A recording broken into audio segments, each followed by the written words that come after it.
Hi guys, Josh Lloyd here for an NBA DraftKings first look for Wednesday. We've got 10 games on. Before I get to them, notification bell, ring it. Give it a thumbs up, drop your comments below, but make sure you're subscribed as well. That red button is not sitting there just for its good look, so go drop a like, go drop a subscribe actually. Let's talk games. We're on DraftKings here. All right, let's go. First game, Magic, Cavs. We know there's a lot of players out. Colin Sexton's out, Matty Dellavedova is out, Larry Nance is out, Isaiah Hartenstein is out. For the Cavs, the Magic are without Otto Porter, Michael Carter-Williams, and Terrence Ross is doubtful. I think we've got to fire up Chetty Osman. He is not that good, but he's at $5,000 and they've played him like 37 minutes in the last two games. Like he can easily get you 27 points here. Like he had 31 points 2 games ago. Easy. Dean Wade at 3,500. 30 minutes plus should be coming for Wadey. Last game, he played, 32? He had 20 points. That's not great, but at 3,500 it's all right, and he can get better than that. I don't know if there'll be any sort of penalty coming for Kevin Love's nonsense in the last game, so perhaps even more of an opportunity for Wade.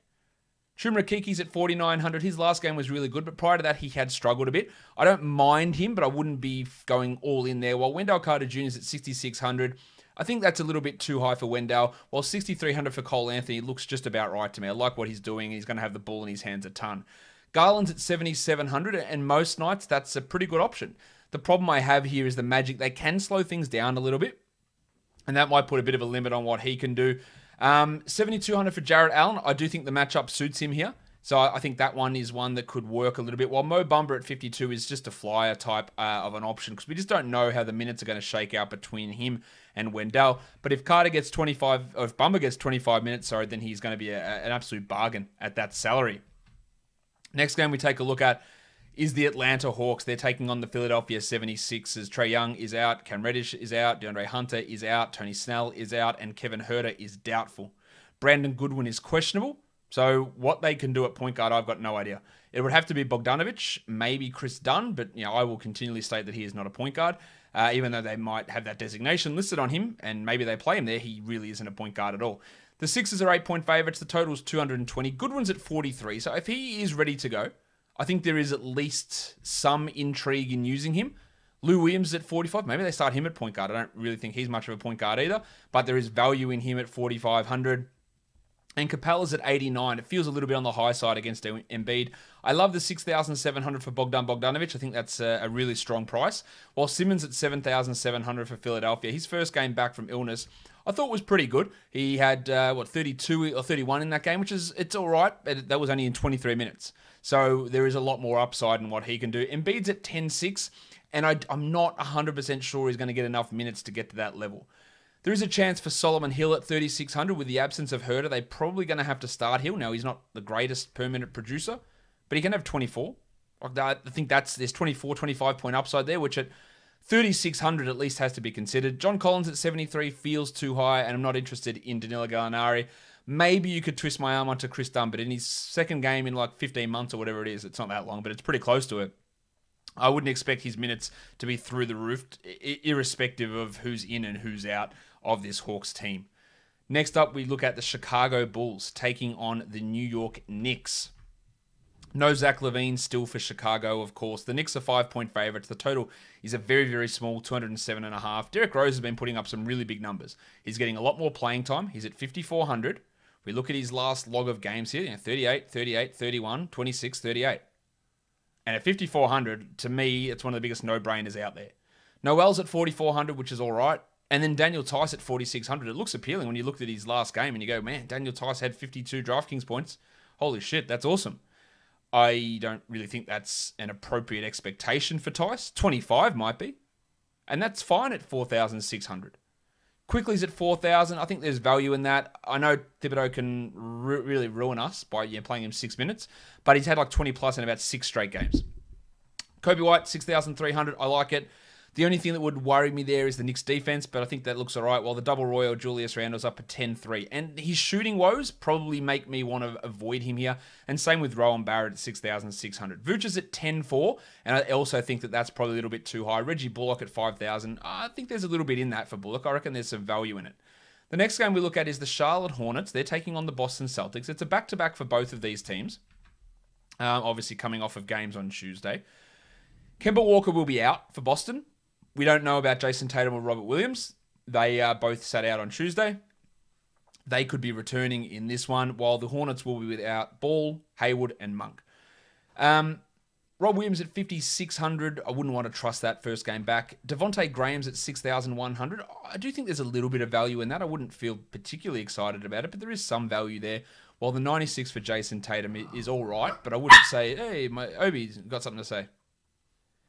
Now, where were I before this dog interrupted? Terry Rozier at 7,700, I think looks all right. And I also like PJ Washington at 6,800. There is some value there in PJ at 6,800. He didn't have the best game on Tuesday, but I think there's a good opportunity. Fournier started the last game with Tatum and Walker out. No guarantee that he does it again. 5,300, there is some upside in him. While Marcus Smart at 6,700 without Kemba Walker. I always like looking at Marcus Smart when Kemba is out. And in general, he will deliver. Miles Bridges at 74. Love what he's doing. There's some pretty solid floor value in Miles Bridges at the moment. And yeah, I think that's one that we can feel a degree of confidence in. I wouldn't say you can never feel 100% confident in anything. But yeah, I'd say there's a degree of confidence in that one there. The Lakers and the Wizards. That's the next game we're going to take a look at.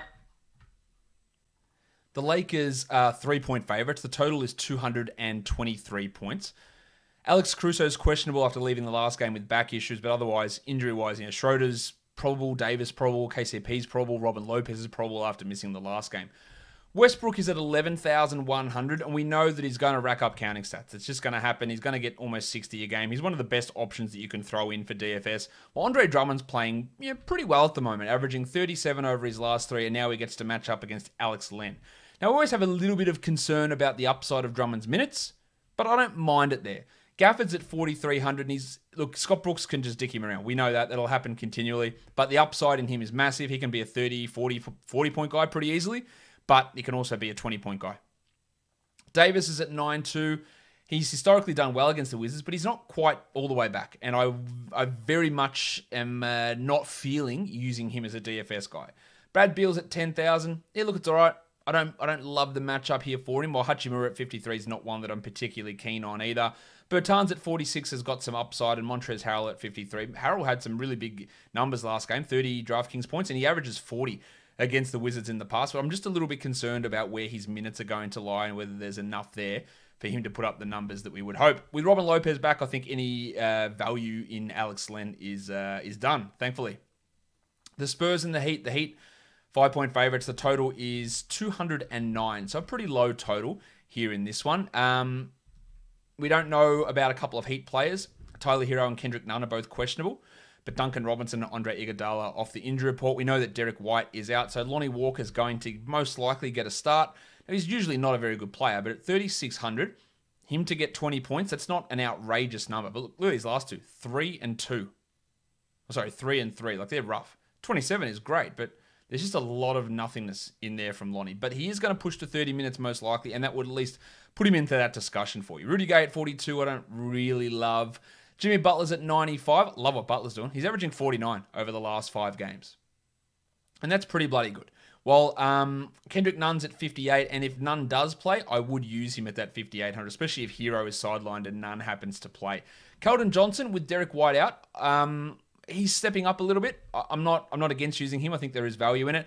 And then DeJounte Murray had 60 in the last game. He's at 7,300, and I do like him without Derek White. And same with DeMar DeRozan at 84. I think there's value in both of those players in this matchup. The next one is the Blazers and the Grizzlies. This is a back-to-back for Portland after their huge win against Indiana. The Grizzlies are 2.5-point favorites. The total is 235. Now, we heard word that Yusuf Nurkic is going to start. Now, he only had to play 20 minutes or so on Tuesday because of how much of a smashing that was. So I think his minutes will be back up, and he's at 6,800. I am all in on Yusuf Nurkic here at that price. Melton's at 38. Very hard, actually impossible to trust his minutes. While McCollum at 8,100. There's a pretty safe floor with CJ. And I don't expect it to be as much of a blowout as it was on Tuesday.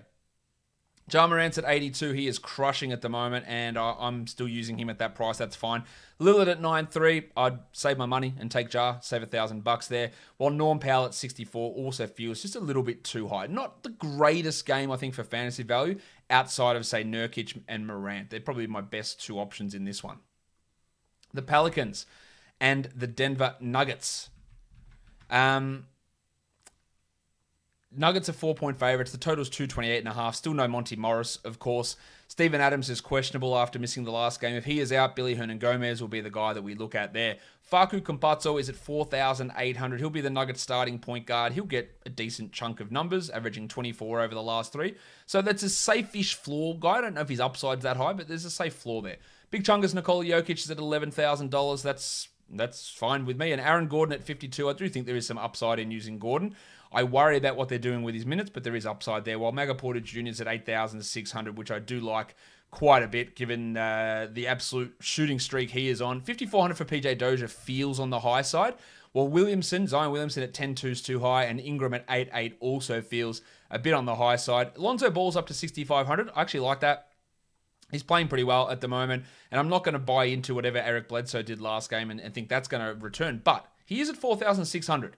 So he's a guy to not completely write off because there is upside in a sub $5,000 starting guard in which Eric Bledsoe is, and a guy that has a record of putting up some okay fantasy numbers in his career. The Jazz and the Kings. We don't know the status of Harrison Barnes in this one. He hurt himself last game. If he is out, well, I don't know what they're going to do, to be honest. More minutes for Delon Wright, more offensive load maybe for Mo Harkless. They're in real trouble if Barnes is out because they don't really have many forwards at all. Maybe Chimezie Metu has to play a lot more at the 4, which could boost his value. Now, speaking of Metu, he's at 3,400. He will get backup minutes behind Richaun Holmes, but there could be an opportunity for more minutes for him at the 4. Gobert's at 8,300. It looks to be an okay option without being great, while Holmes at 6,900. If it wasn't against Gobert, I'd be in on that. Clarkson at 6,900 also feels like it's just a smidge too high. And 67 for Joe Ingles. He has not been living up to that number. Tyrese Halliburton's at 7,100. The games without Fox have really worked in his favor, averaging 39 the last 3. So I'm in on Halliburton at that price. And Bud Hield is shooting the lights out. He's at 7,300. So there's a risk that the shot just doesn't fall. And we know that Hield lacks in so many other areas that can really bite you in the ass. I would much rather take Halliburton than Hield there. And then speaking of biting in the ass, Bojan Bogdanovic shot 9% in the last game. He's at 6,400, which just screams absolutely too high to me. The last game of the day, it is the Clippers. They are taking on the Phoenix Suns.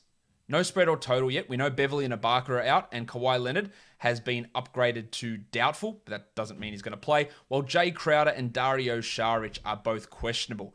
Crowder's at 3,900. Now, we know there is always 25 to 28 point upside in Crowder, and he can also have 12 points. Like that's just what Jay Crowder does. But at that price, if he plays, it works. Ayton at 6,700. I wouldn't want to spend that on Ayton at this stage. While Chris Paul at 76, I feel a lot more comfortable using Chris Paul at that sort of a salary. And McCall Bridges is all over the place, but at 5,200, there's significant upside. There's 40-point upside in Bridges at 5,200. Booker's at 8,000 because he's been a little bit off. I like the matchup for him here. While Marcus Morris at 6,100 is probably low upside, but a relatively solid floor, especially with Kawhi out again. Paul George at 9,800. Now, obviously, his last game was dreadful. He had just 18 points, and he isn't on the injury report, so he should be okay to go. But 9,800 probably feels, or not probably, definitely feels like it's a little bit too much to me. In terms of the overall slate, looking at Osman and Wade, Derrick Rose, Lonnie Walker, Metu, Nurkic, Lou Williams, Devontae Graham, Campazzo, Jokic, Tice, perhaps Crowder maybe, quickly Adebayo, Paul Bridges, McCall Bridges that is, Cole Anthony, Russ Westbrook, Ben Simmons looking to be pretty good options to me. Don't forget, again, subscribe, hit the notification bell, give it a thumbs up, leave a comment, and follow my channel, which is linked in the title and in the description, Josh Lloyd Fantasy Basketball. Guys, we are done here. Thank you so much for watching, everyone. See ya.